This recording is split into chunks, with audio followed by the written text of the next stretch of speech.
आप लोगों ने अक्सर देखा होगा कि लोगों की हाथ की कलाई ऐसे घिरी होती है। इस वीडियो के अंदर बात करते हैं कि इस कंडीशन का नाम क्या है और इसकी वजह क्या है और इससे बच आप कैसे सकते हैं। वीडियो को एंड तक देखिएगा। मेरा नाम डॉक्टर रेहान है और मैं यूके में एज अ डॉक्टर प्रैक्टिस कर रहा हूँ। हमारे यहाँ हर बीमारी के इलाज के लिए समझा जाता है कि टीका ही इसका इलाज है। सबसे ज़्यादा ताकतवर इलाज टीके को समझा जाता है। बेशक दर्द हो रही हो या जिसम में कमज़ोरी हो, तो लोग यही कहते हैं डॉक्टर साहब दर्द का टीका लगा दें या ताकत का टीका लगा दें।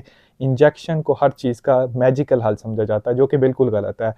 एक गैर ज़रूरी और गलत तरीके से लगाया गया टीका अक्सर लोगों के लिए मजबूरी का सबब बन जाता है। जैसे आपको मैंने पहले दिखाया, अक्सर लोगों का जो कलाई है या जो रिस्ट है इससे गिर जाती है, लटक जाती है, उसको सीधा नहीं कर सकते। अगर आप उनसे वजह पूछें तो मोस्टली लोगों के अंदर ये होगी कि किसी ने गलत टीका लगाया था और वो जो टीका है पट्ठों के अंदर वो जाके उसने नस को, नर्व को डैमेज कर दिया था। अगर रेडियल नर्व को डैमेज कर दे जो टीका है, तो अक्सर लोगों की कलाई ऐसे लटक जाती है, जिसका मतलब हाथ ना तो सीधा हो पाता है, ना चीज़ों को ग्रिप कर सकते हैं।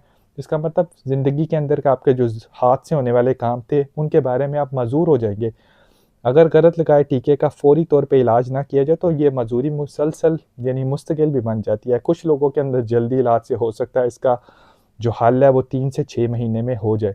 लेकिन आप गलत टीका लगवाएं क्यों, जब आपकी बीमारी का, आपकी दर्द का जो दवाई है वो गोली या सिरप की फॉर्म में मौजूद है, तो आप क्यों गैर ज़रूरी टीके लगवाते हैं। हर चीज़ का हल टीका नहीं होता। समझें कि एक टीका जो आपकी जिल्द में लग रहा है वो कितने ज़्यादा रिस्क बढ़ा रहा है। आपको वहाँ पे इन्फेक्शन हो सकता है, वहाँ ब्लीडिंग हो सकती है, या वो जो नस को डैमेज कर सकता है। तो गैर ज़रूरी टीकों से अपने आप को ज़रूर बचाएं। इस वीडियो को उन लोगों तक ज़रूर शेयर कीजिए जो स्पेशली लोग गाँवों के अंदर रहते हैं। वहाँ पे ये समझा जाता है कि टीका ही हर चीज़ का इलाज है। अगर ये वीडियो उन लोगों तक पहुँच सकती है तो हो सकता है किसी का गैर ज़रूरी टीके की हो वजह से होने वाली मजबूरी जो है वो बच सके। वीडियो अच्छी लगे तो ज़रूर दूसरे लोगों के साथ शेयर कीजिए और मेरे चैनल को फॉलो कर लीजिए, ताकि आपको ऐसी हेल्थ से रिलेटेड वीडियोज़ के बारे में अवेयरनेस मिलती रहे।